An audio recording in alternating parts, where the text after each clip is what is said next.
It is a profound honor to welcome Dr. Samah Jabr, psychiatrist, psychotherapist, liberation thinker, and one of the fiercest truth tellers of our time. Dr. Jabr is a consultant psychiatrist practicing in Palestine, serving communities in East Jerusalem and the West Bank, and the former head of the mental health unit within the Palestinian Ministry of Health. She is an associate clinical professor of psychiatry and behavioral sciences at George Washington University in Washington, D.C. In addition to her clinical work, Dr. Jabr has dedicated over 2 decades to advocating on behalf of the mental health of the Palestinian people, focusing on victims of torture and trauma. We are so honored to have you with us today. Thank you very much. The honor is mine. Pleased to be with you. Thank you for being here on Two Pals in a Pod. You're in this colony in Australia to talk about and promote your new book and your first book in English, Radiance in Pain and Resilience. Reading your book, we have been struck by the vast limitations of psychology, or let's say, quote unquote, Western psychology and psychiatry, particularly in this moment. It is ill-equipped to deal with or talk about, genocide, war, and displacement. The quote from your book, "But talks and pills can never return a killed child to his parents, an imprisoned father to his kids, or reconstruct a demolished home," is something that struck us, and we wanted to use that, I guess, as an entry point. How does that quote, how does this deficiency reflect, the limitations of clinical psychiatry in the context of structural violence?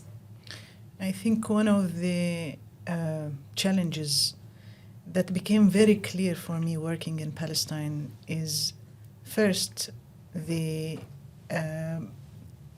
theories and the interventions that were developed in the West in times of convenience for people who have individual problems and they don't experience structural violence or oppression. These theories and interventions don't match in our context. They are not suitable for us. And yet, international NGOs working in Palestine ask us to implement evidence-based practice when the evidence is developed in different contexts completely. In addition, we have very small number of staff highly specialized in mental health. So we have to rely on people who can be helpers, but are not necessarily specialized in mental health. They are medical doctors, nurses, teachers, counselors. So we've been flattening the hierarchy and training many others to respond to the very high need of psychological pain and distress presented by Palestinian people in reaction to political violence. Also, the resources that are available are limited. So we have significant contextual differences, and we need to do the necessary work in a different way. And while Western psychiatry and mental health practices consider that the dysfunction is within the individual, we understand very well in Palestine that the pathology, the dysfunction is within the system, is within the political reality. So we strive to help the individuals to survive their reality, but we don't get deceived. We understand that the changes and the transformation need to be done within the system of oppression. A committed mental health professional in Palestine will do the clinical work to help the individual, but will not shy away from advocacy. So in addition, and as an expansion for our commitment to the patient, we need to raise awareness about the reality that is generating pain and distress. Just to interrogate these frameworks a little further, and I mean, building on that, you actually refer to a term which was coined by Frank Chicane in 1986, continuous traumatic stress, to explain how South Africa's apartheid state impacted children's mental health and also other sort of well-known psychometric instruments and individualized models, as you call it, of PTSD. You argue that they don't, as you said, account for such feelings. Can you talk us through that, through these sort of technical terms, and building on that, on your hypothesis? When I refer to Chicane's expression or other expressions coming from Latin America or South Africa or other troubled places, what I get a feeling of validation that we need to find our own terminology that are suitable for us in Palestine. And the terms that can best explain our situation in Palestine come from the framework of historical colonial trauma, where we see that not only masses of individuals in Palestine are targeted, but also the social fabric of the Palestinian people. The trauma we experience in Palestine is not an accidental trauma. It is not a short-term trauma with a clear beginning or a clear end. It is deliberate colonial trauma that is enduring. And it has the intention of breaking the will and agency of individuals, but also spreading mistrust and defeat and internalized sense of inferiority among the Palestinian collective. And this is being done in every possible way, and it is strategic, it is by design. When I think of the events in Gaza, at the beginning of the attack, the massive carpet bombardment, we saw people responding positively and expressing the virtues of the Palestinian community, helping each other, making sure that no one is left under the rubble. They go to rescue the bodies, to get the dead bodies from under the rubble, to give them a dignified burial. Yes. So then we saw further attacks, attacking every lifeline, the health system, all the schools, all universities, journalists, one after another, in a serious attempt to attack the resilience of the Palestinian people. And this was even more explicit with the imposition of weaponized starvation. Yeah. Starvation is a very malicious way to break the connectedness and the resilience of the community, because we know from other experiments, old experiments of starvation, that the experience of starvation makes people lose and compromise on relationships in expressing the virtues that they have. They become irritable and irritating in the way in they express themselves. Then they lose their critical thinking. So the damage targets the reliance and interdependence between people. People will seek personal survival over the empathy towards each other. We actually had Dr. Bushra You took the words right out of my mouth. She's done 3 medical missions to Gaza, and we had her on the show, and she's just returned. And that was what she said. She said she observed a really profound shift in the population. The first 2 times she was there, they were dealing with the bombs mainly. But she said with the starvation, what affected her the most was it attacked the social fabric of society because it naturally pulls in this instinct for survival and survival of the fittest and people having to turn on each other to feed their children. And she said that's what broke her the most, witnessing that. Not just that, but conversely, the way that food is such a important tool that brings us, it is an important part of our identity, our fabric, the way that we come together around food, and to weaponize that so maliciously and use that to undermine one of the things that brings us together and then to take it to that level. I think for me that's what really struck me, and I guess I hadn't, I think about all the ways in which starvation breaks bodies, breaks spirits, breaks, hospital systems, the healthcare system, but even just something as simple as that we take for granted, I actually had not even thought about. It breaks the bodies and the psyche, and unfortunately, for years to come, this will not be corrected as soon as food is provided.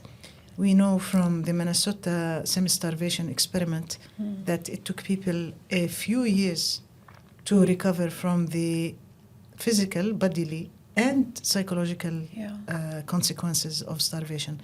In other cases of starvation in China and in Ireland, we know that this experience of starvation, it passes from one generation to another.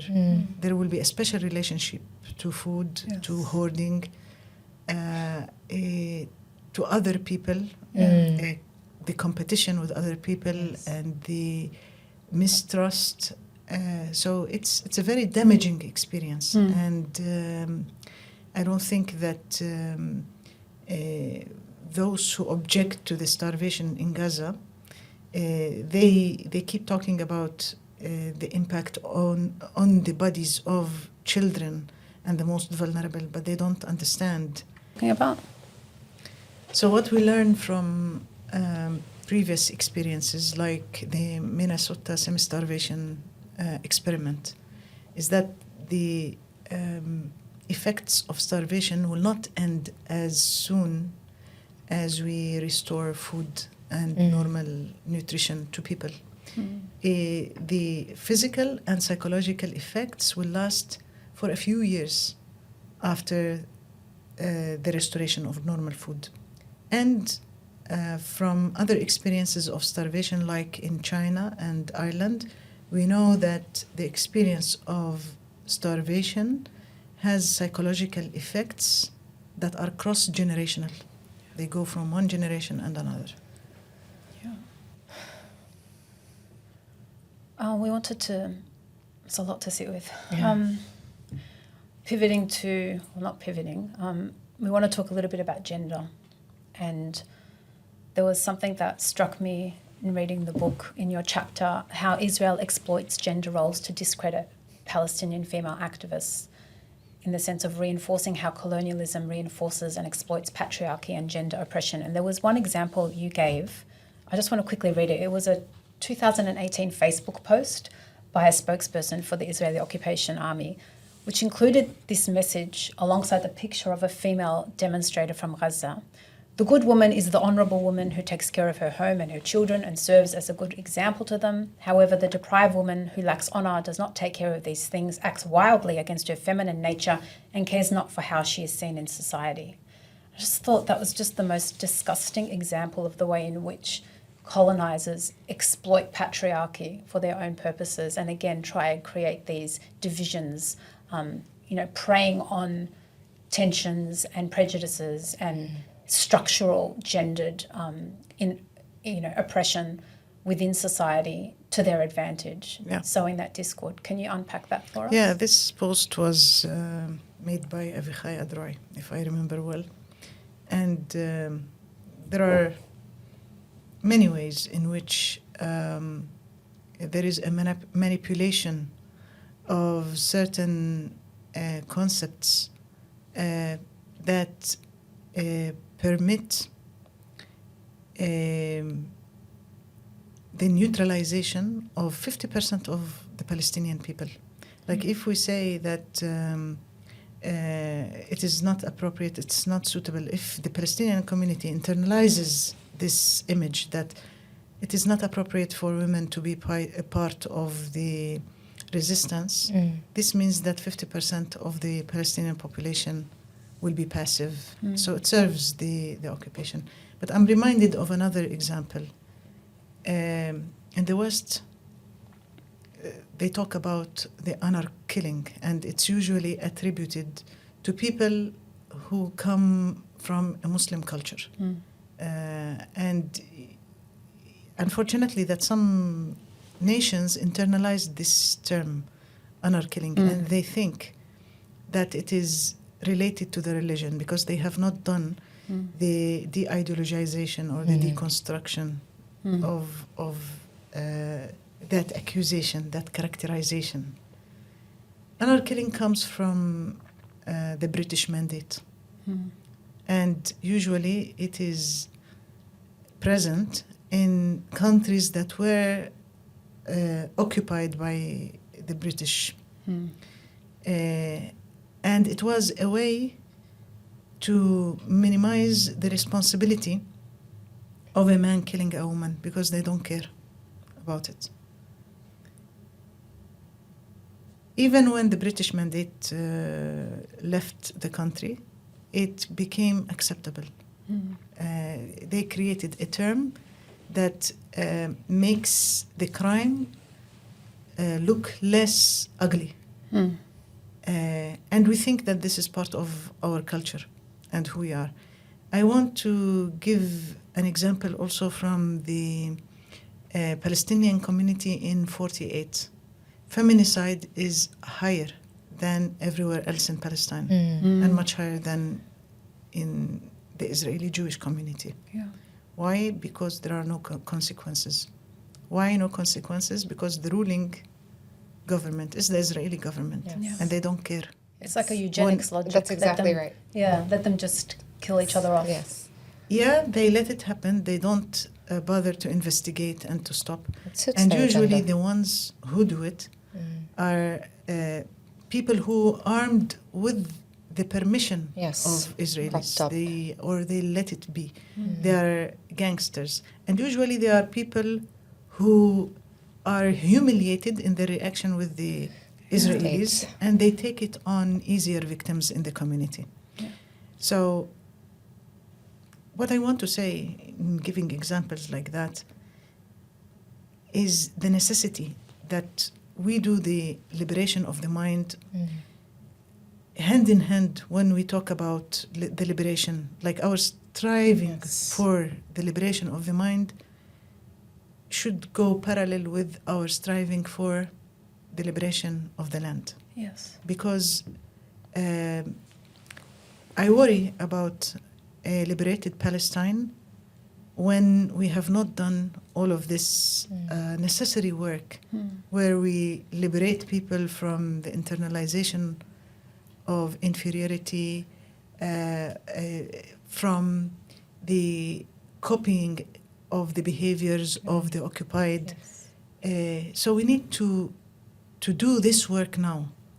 And this is part of our liberation project. And this is the part that is usually forgotten, or we don't prioritize it. We don't give it sufficient attention. And I think my writings and my work, my clinical work in Palestine, and also the work that is less clinical and more with the community, has this objective of contributing to the mental liberation project of the Palestinian people. You remind me of, there's an incredible Palestinian in settler Canada called Bassam Abdel Nadi. He has a podcast called Preoccupation.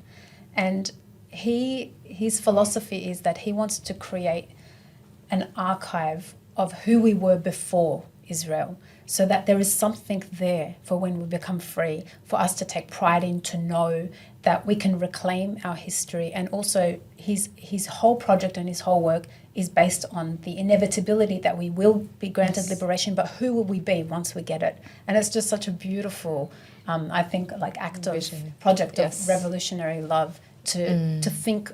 For him, that's his activism and advocacy, and that's his contribution to the liberation movement, thinking about the future. Yeah. I mean, I would add to that, I've been thinking a lot about this because, of course, in the context of the struggle and our movements, there are a lot of, conflicts. There's a lot of infighting. There's a lot of lateral violence. And so for me, a part of what's critical to this liberation struggle is, as you say, the and decolonizing, but say perhaps, the addressing the not just liberating our body, or liberating our mind, liberating our land, but liberating nafs. So sort of like a very holistic approach to liberation philosophy, which I think, as you say, tends to get deprioritized or fall into the wayside, and is also really hard. It's really hard because it means that you have to go against your instinct to cut off parts of yourself. I mean, isn't that what colonization does? It forces people to cut off on both, the colonized and those who are doing the colonizing to survive feel like they almost have to cut off parts of themselves. Or is it the other way around? It is hard, but it is very necessary and not impossible.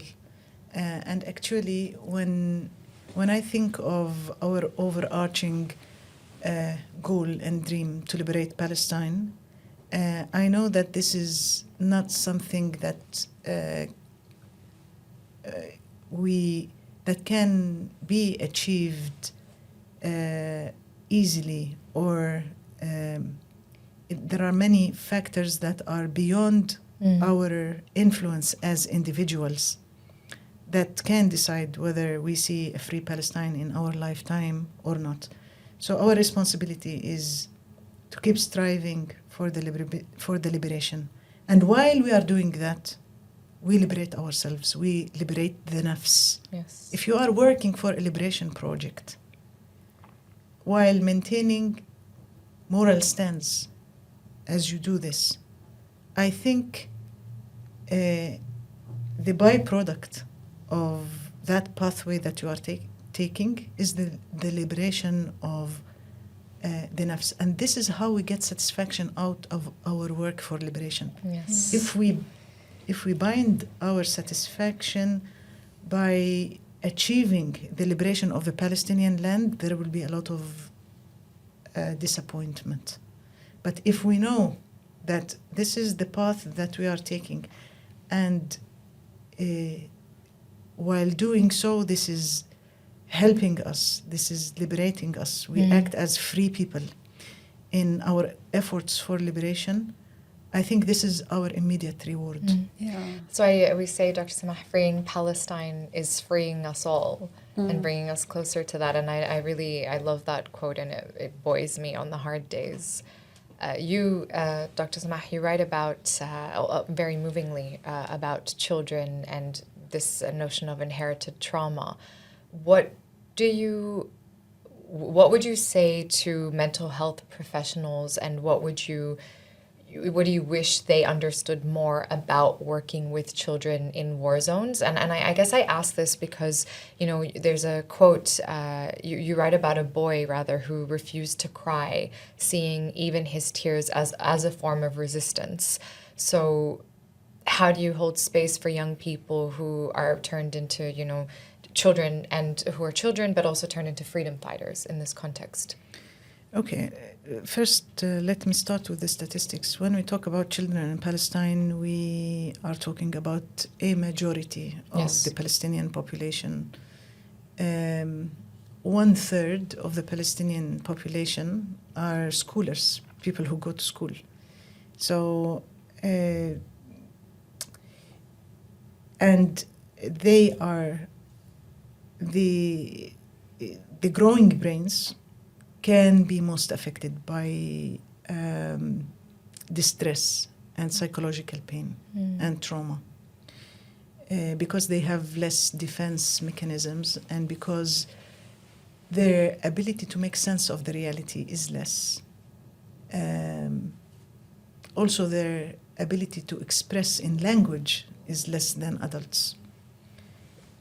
The experiences children are exposed to in Gaza are exceptional. I know everywhere in the world the well-being of children and child mental health depends to a great extent on their protection. Yeah. Now there is no room, there is no possibility to protect children in Gaza. We don't have institutional capacity. We see parents losing their agency as protectors. So this is an extreme, unprecedented situation. The latest assaults in Gaza created 40,000 orphan children, 40,000 orphan children, and they had more than 120 previously. There are many children, thousands, with no surviving adult to take care of them. And at the same time, we see children who are not necessarily orphans, but their parents are absent psychologically. Yes. Because they are traumatized, because they are amputees, because they are separated by displacement. They became parentified, taking on their shoulders responsibilities that are not suitable for them. They are suitable for adults, and even for adults, they are extreme. So this is a complete attack on the Palestinian future generations, not on the Palestinians now only. What would be the response to that? We don't have any perfect response. This just tells us something about the urgency to stop the attack and to impose ceasefire and to inject life in Gaza. The most important elements are the health system and the educational system. I know from other experiences that the change in the routine of a child can be a source of distress. Only the change in the routine. Imagine we're talking about something very, very extreme now. Yes. There are also resources that are important in our society.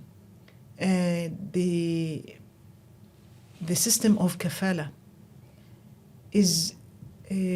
can provide support to many children in dire need. And kafala should not be understood as only giving money. Can you explain for that to the audience? The sponsorship of a child. I don't know the I think exact English. Yeah, maybe sponsorship, but it's not only the financial sponsorship; it's the care. Yes, it's not adoption, but it's not adoption because adoption will confuse relationships. Yes. So it's not adoption; it is financial sponsorship and psychosocial care that you provide to children. And I think that we will find many people within the Palestinian community in Jerusalem, the West Bank, 48, in the diaspora, and many other non-Muslims, many other Muslims and Arabs, non-Palestinians, would like to participate in taking care of the most affected in Gaza. But all of these processes are now interrupted because ceasefire is not enforced, and it is difficult to assess the needs and start working for a solution. So, I see that the impact is huge, but there are opportunities to help. We wanted to explore a bit with you about parenting during occupation. I don't even think we could approach the topic of parenting in a genocide, but focusing on your work in the West Bank and in Jerusalem, where there is occupation and apartheid. We talk about the rights of children, and you said it yourself, they need psychosocial health, they need routine, stability, security and protection. But I think we also forget that parenting, just being a parent is hard enough. You have to have emotional regulation. How do you, in your clinical work, address that? The role of parenting when parents are living through oppression, through occupation and apartheid, how is it trickling down into family relationships and dynamics? Well, I think the discussion about parenting is very relevant to genocide. And I I work with people from the West Bank and Jerusalem now. And I hear them talking about their sense of loss of agency in reaction to the images and the reality that comes from Gaza.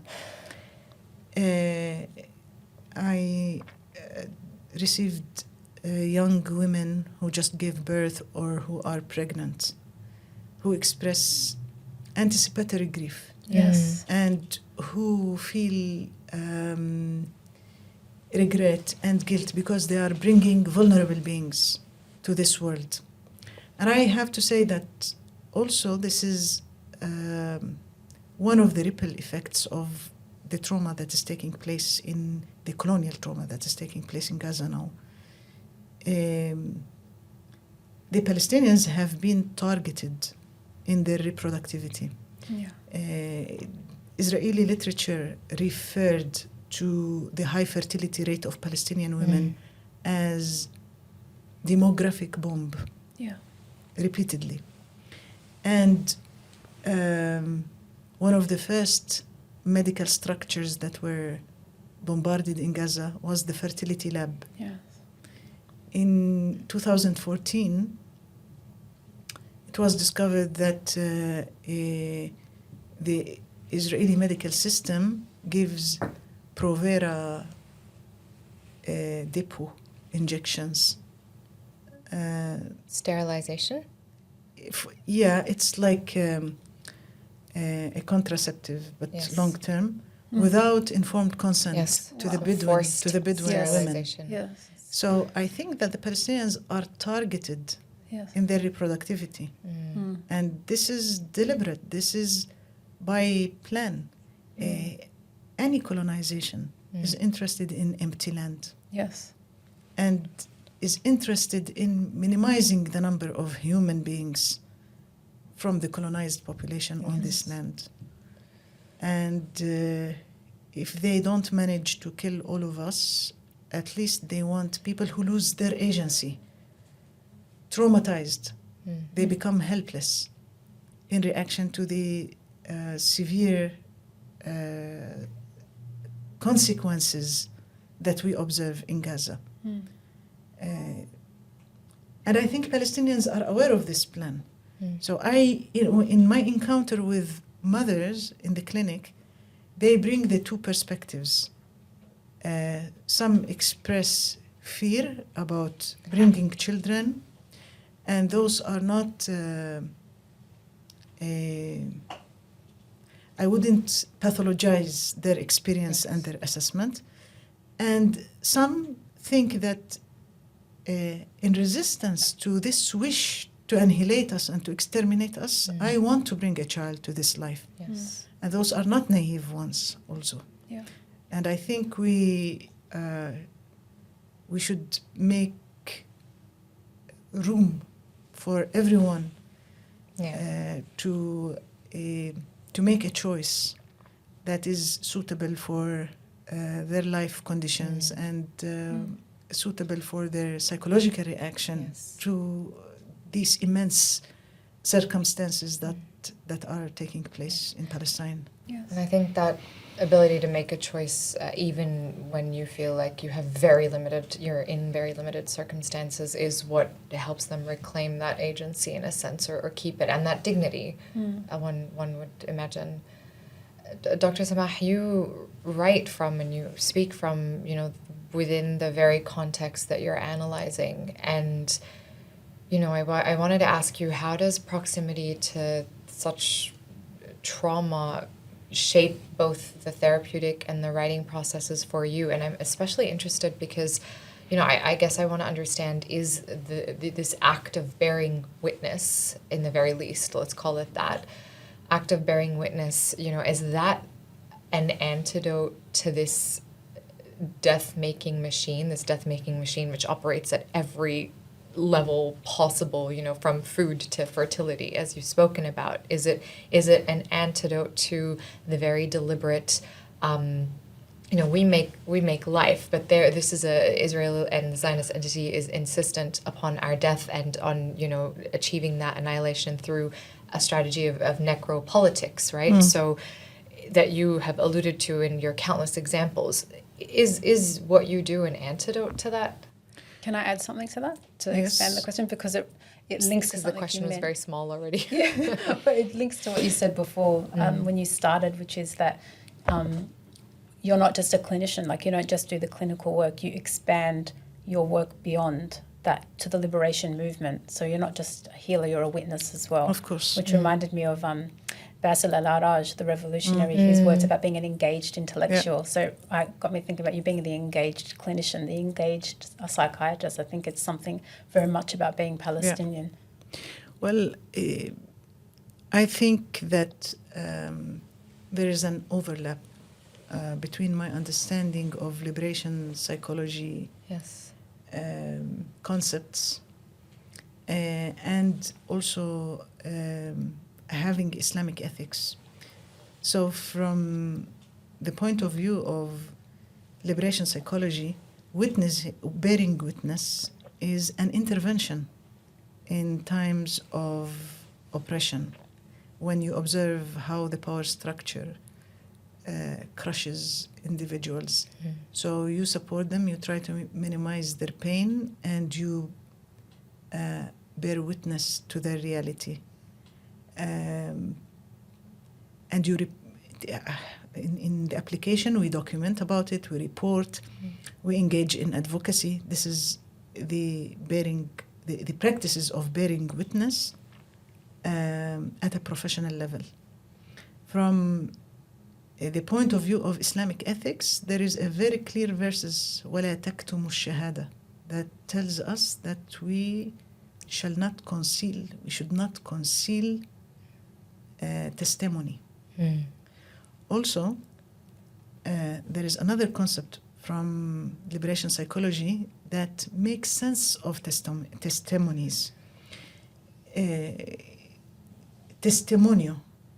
It explains how the defeated, oppressed population usually have a problem writing their history. The history is written by the powerful, and it masks and deletes and erases the micro stories and the experiences of the oppressed people. In reaction to that, in Latin America, they encouraged the telling the story of the person in public. Little by little, you can compose the stories in these micro stories like small pieces of the puzzle that will make people retrieve their erased history. So we have that responsibility in Palestine also, to put together the small pieces of the micro personal stories of individual and compose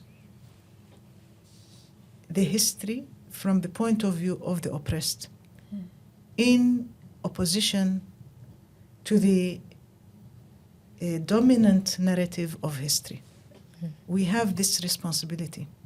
So my work brings me very close from the most intimate and painful stories of people. I realized this when I worked as a medical doctor, and more when I worked as a psychiatrist and psychotherapist. So I am in a special place of observing and sometimes helping people find words for the unspeakable experiences. And I think that these stories are important and should be told, and conclusions from these stories should help us generate knowledge and inform us about generating appropriate responses to our very special, troubled, but yet important reality. Can I just ask very quickly, you sparked something for me. You would be aware of the truth and reconciliation sort of committees or processes that have taken place in various contexts, including... South Africa. Yeah, exactly right. And so for all their limitations in practice, I'm an international, my background is in international law and human rights, and I always thought, I think about what is one way for us in the future to sort of hold accountable and to, I guess, reconcile all of these grave injustices that we're facing right now, even if at this point in time with a live genocide it feels futile and, not our job in a sense. I am interested in if you've given that any thought based on what you've just said, and whether there's room, again, despite its limitations, for something like that, or if you've got any sort of more radical ideas. My interest in the truth and reconciliation and other transformative processes is that it's part of my commitment to the idea that we should not replicate the tools. We should not use or replicate the tools and strategies of the occupied. So I am in support of several ideas that can lead to transformative justice. Yes. Now, the way my understanding of how the Truth and Reconciliation committees were conducted in South Africa, they resulted in a feeling of injustice for the black people who suffered a lot already. When there was a call for the truth and reconciliation, more black people were ready to come and report on the bad things that they did than the white people. So it can be distorted when put into practice. It was tried in Colombia as well, and something similar to that was tried, like a musalaha, like a kind of reconciliation effort was tried in Tunisia following the fall of Zayn al-Abidin Ben Ali. And if I can just add very quickly, there's reconciliation processes here in this colony, but they are regarded as quite problematic and again, written by the colonizer. So just for added context. Yeah, but as a preemptive step, because we're very far from talking about reconciliation and transformative justice in relation to the Palestinian-Israeli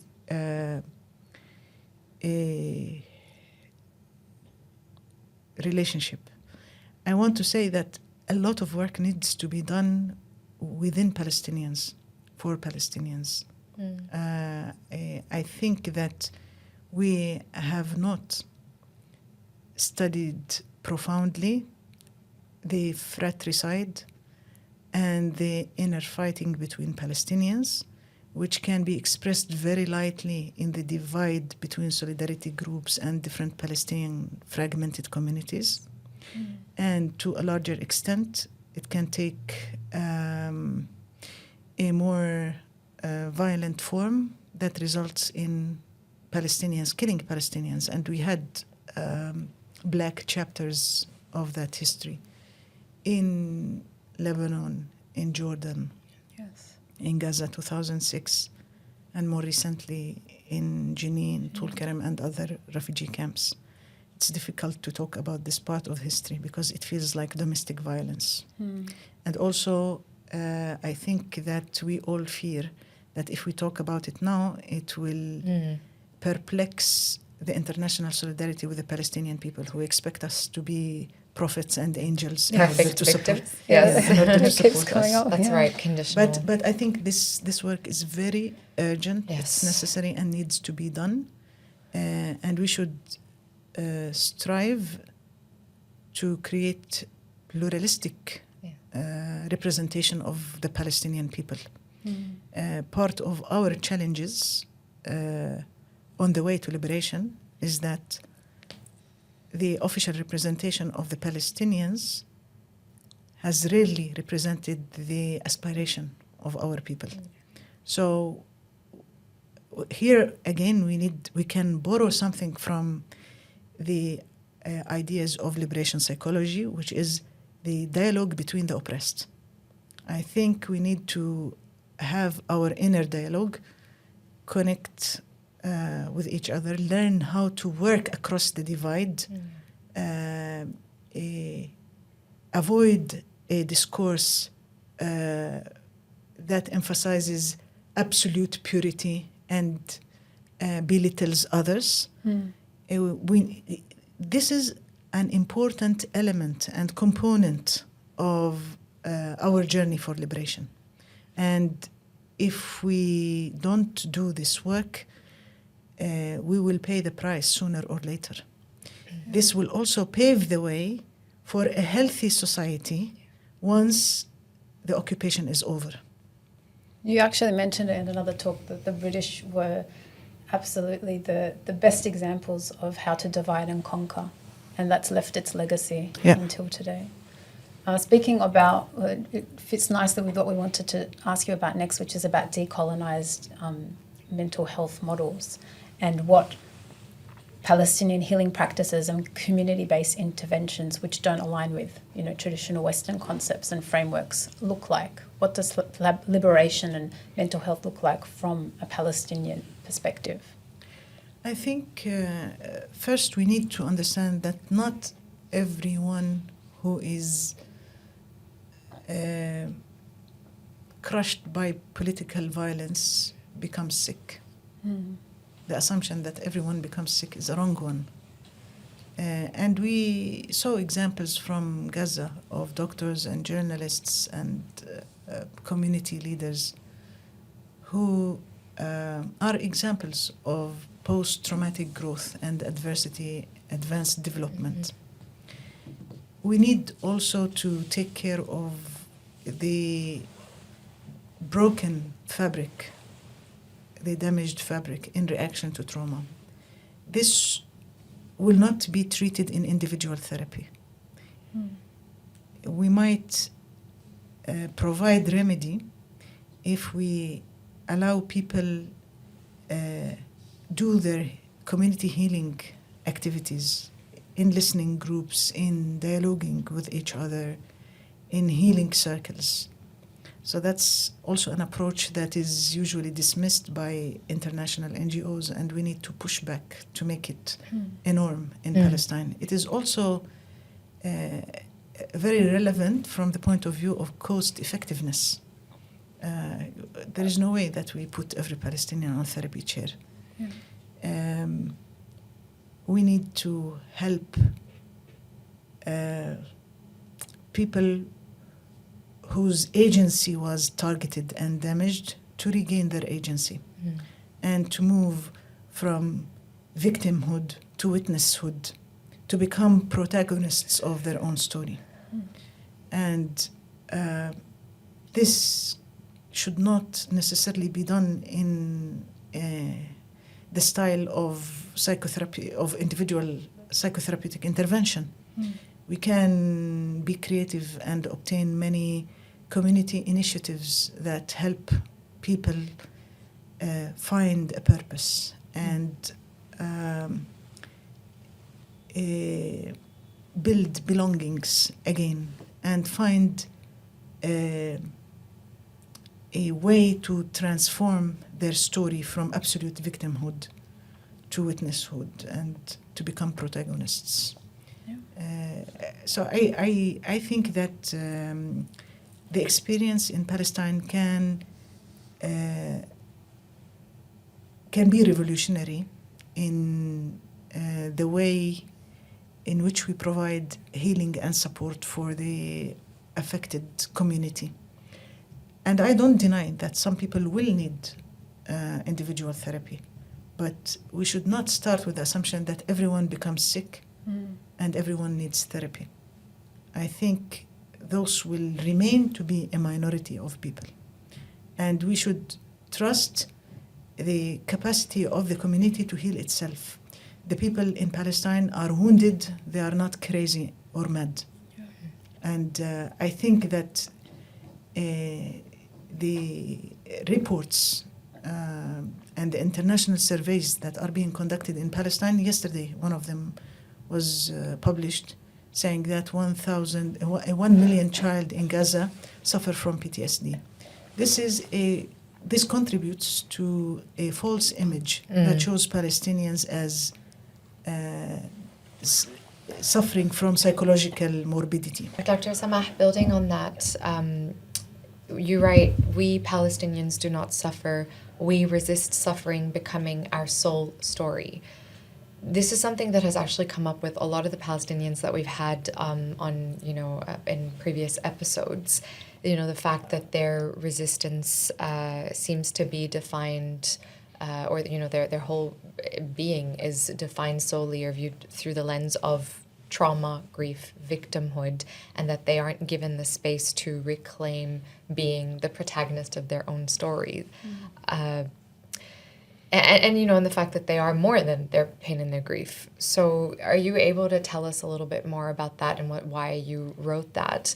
And also I'm wondering, you mentioned something about a kite story to me the last time we met, and I'm wondering if that fits in here, and it's fine if it doesn't, but if that, because I really wanted to hear it.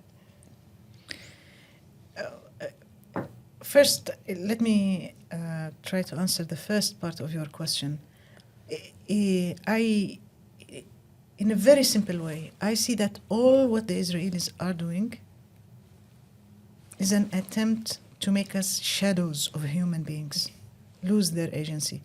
You can survive on the Palestinian territories if you give up your Palestinianity, if you give up your belonging to your nation, if you become confused about your identity. You can survive physically.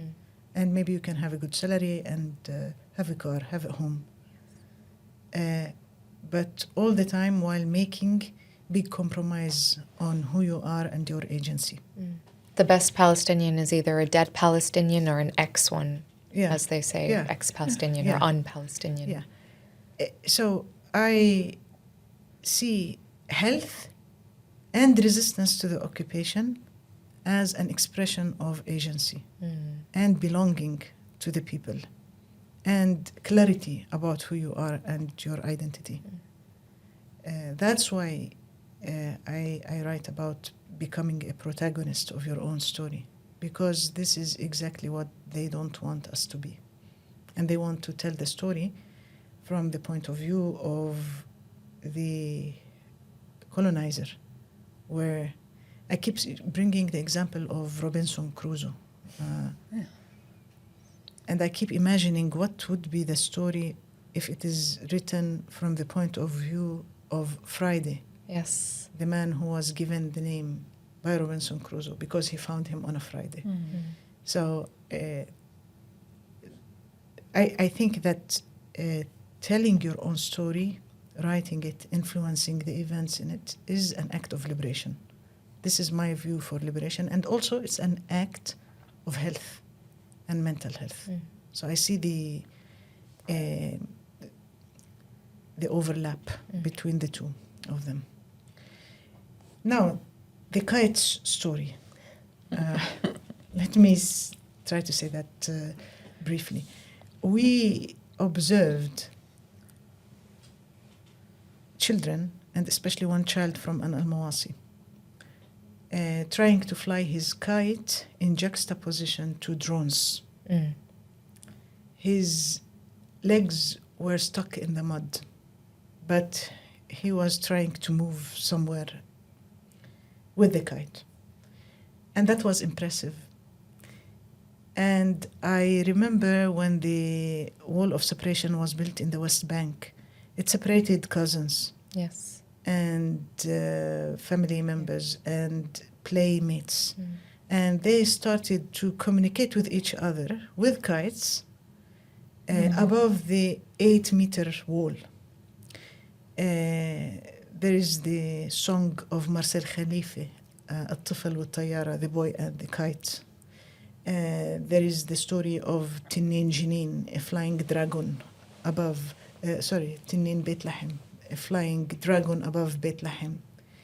And also the theme of ascension and flying comes from the history of our land. ascension after The prophets. crucifixion, Yes.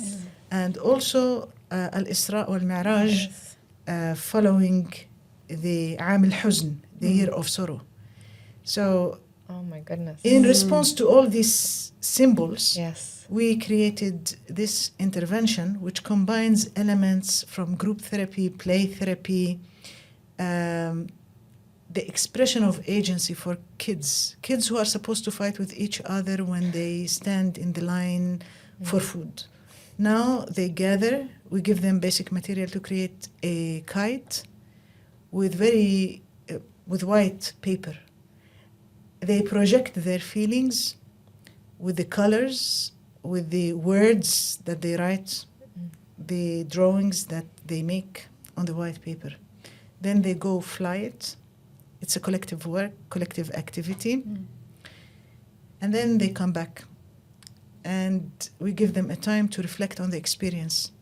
And we ask them questions that facilitate for them to speak about the reality. So we ask questions like, who did you want this kite to reach? What message did you send with it? Who was addressed by this message? So it facilitates for children to speak about loss, destruction, hopes for the future. And it is an encounter between therapists or trained educators and children who had a background of trauma and loss. Through this encounter, over one day, we can identify the ones who need further help. So we don't stem from the assumption that every child who had these experiences need therapy. Through this encounter, we provide support, we give them a chance to talk, and we can identify the ones who need further help. So it's like a screening tool for us. It's a therapeutic intervention, but also a screening tool. Incredible. And we managed to publish it in a psychoanalytic journal, and it got a lot of attention. And then we manualized it. We wrote it in Arabic, published it with Tamer Educational Institute, and it was implemented by colleagues in refugee camps in Jordan and with the victims of war in Lebanon, and also with the evacuated people from Gaza in Italy. So we are glad that it resonates, it makes sense to some therapists, and they are implementing it. We could listen to you all day, honestly. One more question. You write, resistance has a humanizing influence. It is perceived by Palestinians as a legitimate human right and a moral duty. How do you see resistance as a psychological necessity and not just a political strategy for Palestinians? Because it's an expression of agency. And Is agency central to our humanity? Yes, yes. This is an important difference between human beings and other creatures. It is because of this agency that we have more responsibilities. And it is because of this agency that we can achieve, have a will, realize our objectives. And a colonized person is objectified. There is a denial of our subjectivity and of our agency. And the resistance is one way to regain this agency.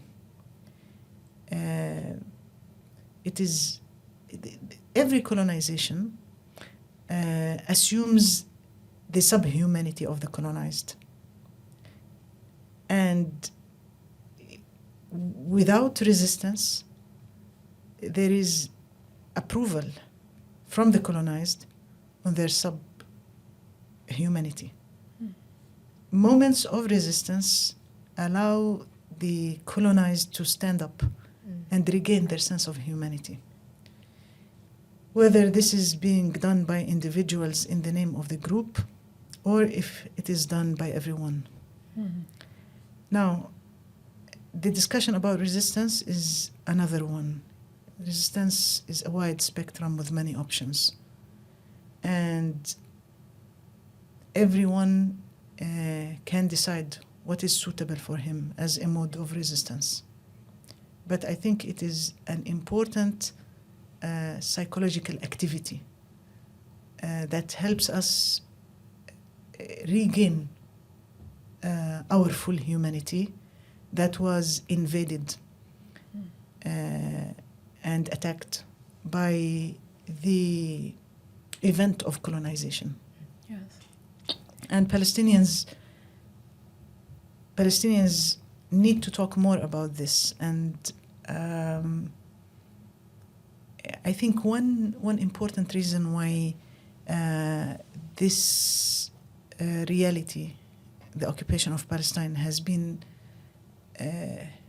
protracted and it took so long, is that the psychological aspects of it have always been ignored.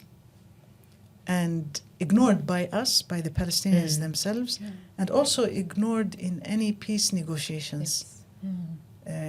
Peace will never be achieved simply by agreement between the big powers.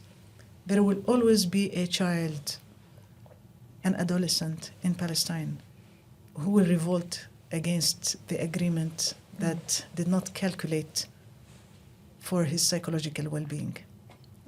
I truly believe that. So without taking into consideration the psychological reality and the impact on people, I don't think any peace will be imposed on Palestinians. They should have sent the teenagers to Oslo. It looked very different. Just take them into consideration, Yes. take them in the minds of the negotiators. Particularly, as you said, when the majority are children. So it's a genocide on children. It's an occupation and apartheid on children. Yeah, In the future. And we know that even if now there will be a big attack on Palestinians and silence will be imposed for a few years, in a few years the little ones of today will react to their experience. Dr. Samah, we like to do a little bit of a, let's call it a mini healing circle of our own, and ask our guests these questions. Rhonda, would you like to, first one? Yeah, the first one is words we live by. Is there a quote or a poem or verse or piece of writing that is particularly anchoring for you? I like a lot Tamim al-Barghouti. I think he's a genius poet and an engaged poet. And I think we should take our time to understand the words and the messages he sends to the Palestinian people. Dr. Samah, what is something that you are no longer apologizing for as, as an Arab, as someone who is Palestinian, and speaking on Palestine, as a Muslim, something that you're no longer apologizing for? I never apologized for the resistance of the Palestinian people, and I will never apologize for that. I think it is important psychologically, and yet I tell the Palestinian people that we need to have more conversation about what is appropriate at which times. Yes. Now, our third question comes with a disclaimer, because there's a line in your book that says suggesting self-care for people under a genocide is not a good idea. And our question is, if you had an anti-colonial care package, what would you put in it at this time? Collective care. Collective care. And through collective care, we will take care of each other, and we can take care of ourselves while doing collective care with other people as well. SubhanAllah. Thank you so much. It's just been such a profound honor to listen to you. Thank you very much. If I may add something, Yes, if you of course. allow me to say something. I've been going to different parts of the world, interacting with solidarity movements, invited usually by solidarity movements. And usually I see Palestinians coming as visitors to these encounters. I very much liked here that the Palestinians are leading the movement. They are taking active role. So congratulations on what you're doing here. Thank you, Dr. Samah, and not from a lack of them trying to silence and sideline us, but you know, we're pretty persistent that we deserve to have self-determination and sovereignty at least over our own stories, and that is actually exactly why we decided to host or sort of create Two Pals in a Pod. So thank you very much. Thank you.